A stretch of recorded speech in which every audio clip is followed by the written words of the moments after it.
Would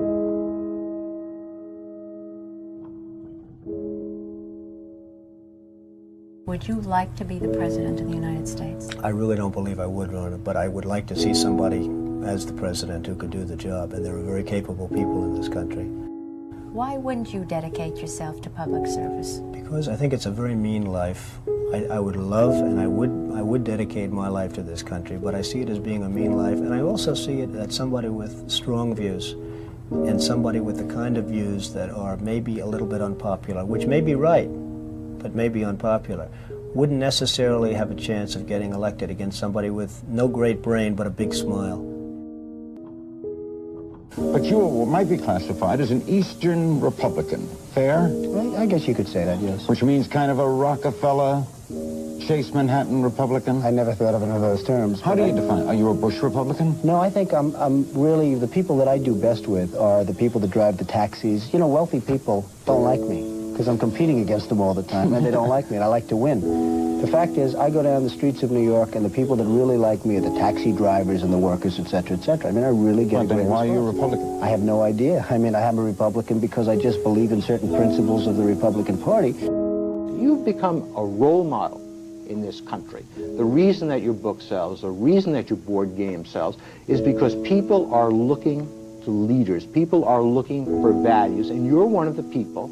And it's no, you may dismiss it, but people are talking about, you know, Donald Trump for president. What they're really talking about is Donald Trump, show us the way. Well, be the true white hat.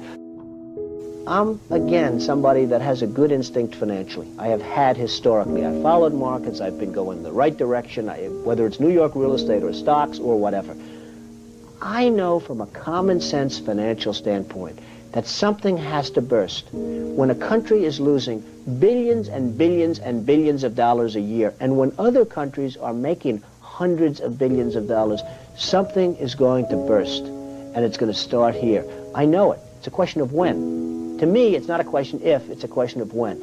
And unless we're going to solve our problem, and the problem is caused by our allies, unless we're going to solve that problem, this country is in very, very big trouble. And I'm not talking recession kind of trouble, I'm talking depression kind of trouble. Would you really like to take over and run the country as you have run your organization? I would much prefer that somebody else do it.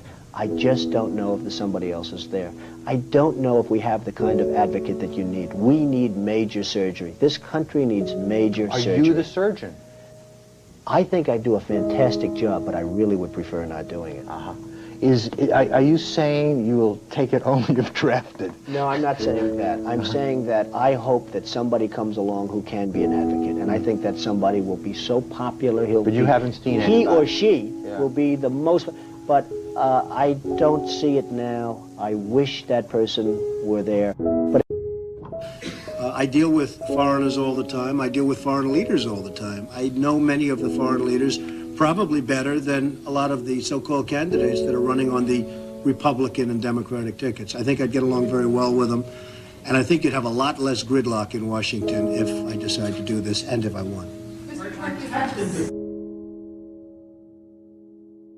You know, nobody talks about the soldiers that are coming back with no arms and no legs. And I saw at Mar-a-Lago on Mondays, I make Mar-a-Lago my club that you know about. In Palm Beach. I make that twice now. On a Monday, I let returning Iraqi injured soldiers come to the premises.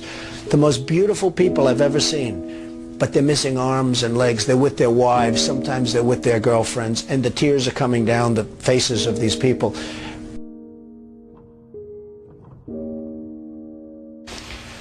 Well, I just hate what's happened to this country. We've gone to a country that's no longer respected.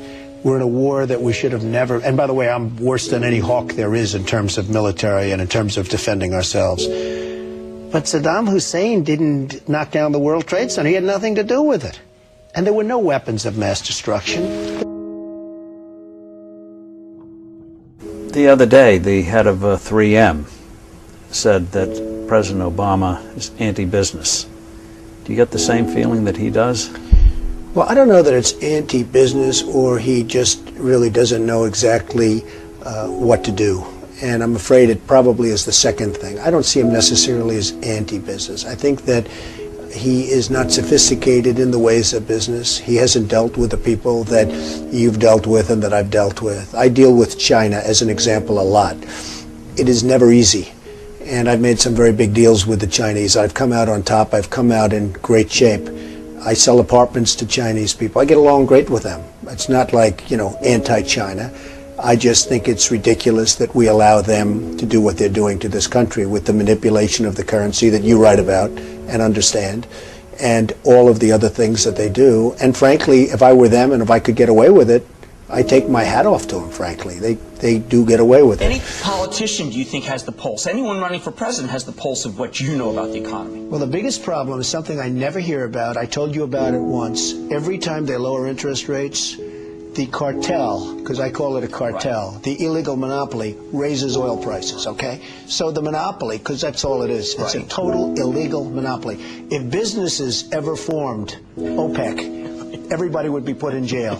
Here they are, and every time a country hits oil, they're invited in to the cartel, okay? It's a disgrace. So what happens is every time interest rates go down, oil prices go up, and it's the same number. I mean, practically the same money. So they lower it, they raise it, they lower it, they raise it. Now you have oil that's close to 100, going to be over 100, and nobody in this country calls and says, get that damn oil price down. You get it down.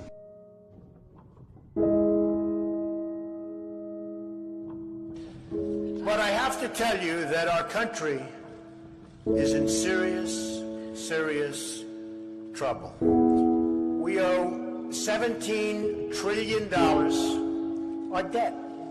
How do you pay off $17 trillion? Nobody ever heard the expression a number of years ago. The word trillion. We have debt that's beyond belief. We have deficits that nobody can even comprehend.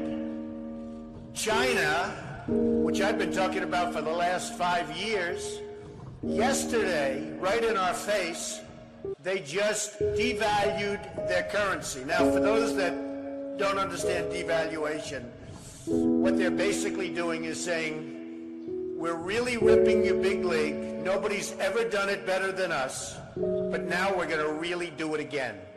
And the reason they did it, and everybody was surprised by it, was because our leadership is so weak and so pathetic that they can get away with it.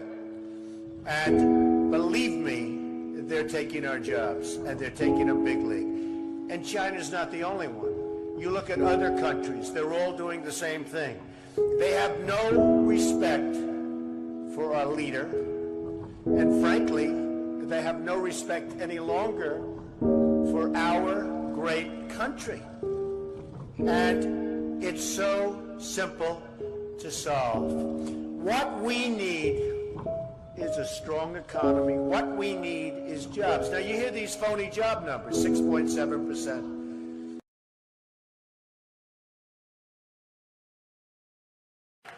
Our country is in serious trouble. We don't have victories anymore. We used to have victories, but we don't have them. When was the last time anybody saw us beating, let's say, China in a trade deal? They kill us. I beat China all the time. All the time. When did we beat Japan at anything? They send their cars over by the millions. And what do? When was the last time you saw a Chevrolet in Tokyo? It doesn't exist, folks. They beat us all the time. When do we beat Mexico at the border? They're laughing at us, at our stupidity.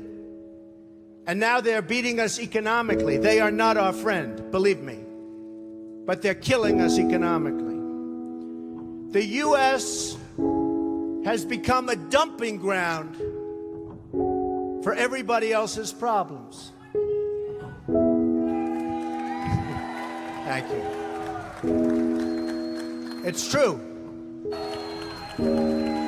Islamic terrorism is eating up large portions of the Middle East. They become rich. I'm in competition with them. They just built a hotel in Syria. Can you believe this? They built a hotel. When I have to build a hotel, I pay interest. They don't have to pay interest because they took the oil that when we left Iraq, I said we should have taken. So now ISIS has the oil. And what they don't have, Iran has. And in and I will tell you this, and I said it very strongly, years ago, I said, and I love the military, and I want to have the strongest military that we've ever had, and we need it more now than ever, but I said, don't hit Iraq, because you're going to totally destabilize the Middle East. Iran is going to take over the Middle East. Iran and somebody else will get the oil, and it turned out that Iran is now taking over Iraq. Think of it. Iran is taking over Iraq, and they're taking it over big league. We spent $2 trillion in Iraq. $2 trillion. We lost thousands of lives, thousands in Iraq. We have wounded soldiers who I love. I love. They're great. All over the place. Thousands and thousands of wounded soldiers. And we have nothing. We can't even go there. We have nothing. And every time we give Iraq equipment, the first time a bullet goes off in the air, they leave it. Last week I read 2,300 Humvees. These are big vehicles. Were left behind for the enemy. 2,000, you would say maybe 2, maybe 4. 2,300 sophisticated vehicles they ran, and the enemy took them. You're right.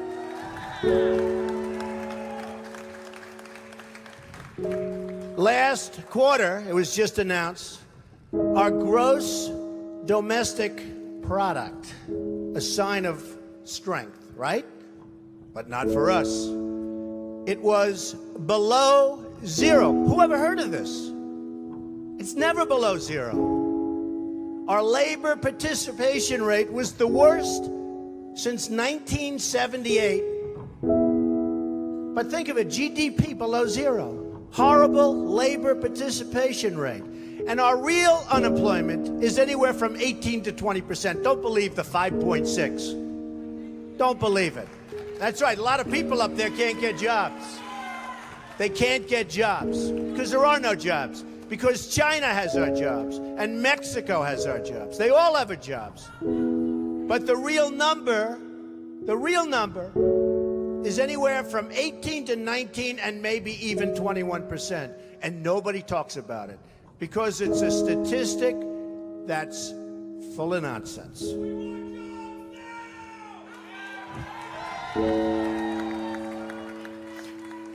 Our enemies are getting stronger and stronger by the day, and we as a country are getting weaker. Even our nuclear arsenal doesn't work. It came out recently. They have equipment that's 30 years old. They don't even know if it worked. And I thought it was horrible when it was broadcast on television, because boy, does that send signals to Putin and all of the other people that look at us and they say, that is a group of people and that is a nation that truly has no clue. They don't know what they're doing. They don't know what they're doing. We have a disaster called the big lie, Obamacare. Obamacare. Yesterday it came out that costs are going for people up 29, 39, 49, and even 55%. And deductibles are through the roof. You have to get hit by a tractor, literally a tractor, to use it. Because the deductibles are so high, it's virtually useless.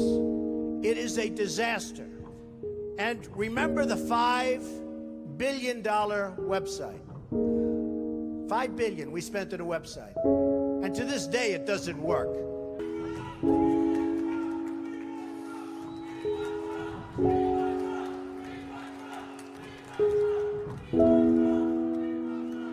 Well, you need somebody, because politicians are all talk, no action. Nothing's going to get done. They will not bring us, believe me, to the promised land. They will not. As an example, I've been on the circuit making speeches, and I hear my fellow Republicans, and they're wonderful people. I like them. They all want me to support them. They don't know how to bring it about. They come up to my office. I'm meeting with 3 of them in the next week, and they don't know. Are you running? Are you not running? Could we have your support? What do we do? How do we do it? I like them. And I hear their speeches. And they don't talk jobs, and they don't talk China. When was the last time you heard China's killing us? They're devaluing their currency to a level that you wouldn't believe. It makes it impossible for our companies to compete. Impossible. They're killing us. But you don't hear that from anybody else. You don't hear it from anybody else. And I watch the speeches. Thank you. I watch the speeches of these people, and they say, the sun will rise, the moon will set, all sorts of wonderful things will happen. And people are saying, what's going on? I just want a job. Just get me a job. I don't need the rhetoric. I want a job. And that's what's happening. And it's going to get worse, because remember, Obamacare really kicks in 2016. Really big league. It is going to be amazingly destructive. Doctors are quitting. I have a friend who's a doctor, and he said to me the other day, Donald, I never saw anything like it. I have more accountants than I have nurses. It's a disaster. My patients are beside themselves. They had a plan that was good. They have no plan now. We have to repeal Obamacare, and it can be replaced. And it can be replaced with something much better for everybody. Let it be for everybody, but much better and much less expensive for people and for the government. And we can do it. They will never make America great again. They don't even have a chance. They're controlled fully. They're controlled fully by the lobbyists, by the donors, and by the special interests, fully. Our country needs a truly great leader. And we need a truly great leader now. We need a leader that wrote The Art of the Deal. We need a leader that can bring back our jobs, can bring back our manufacturing, can bring back our military, can take care of our vets. Our vets have been abandoned.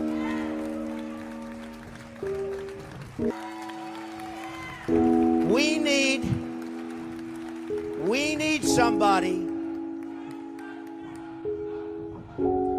need somebody that literally will take this country and make it great again. We can do that. Ladies and gentlemen, I am officially running for President of the United States, and we are going to make our country great again.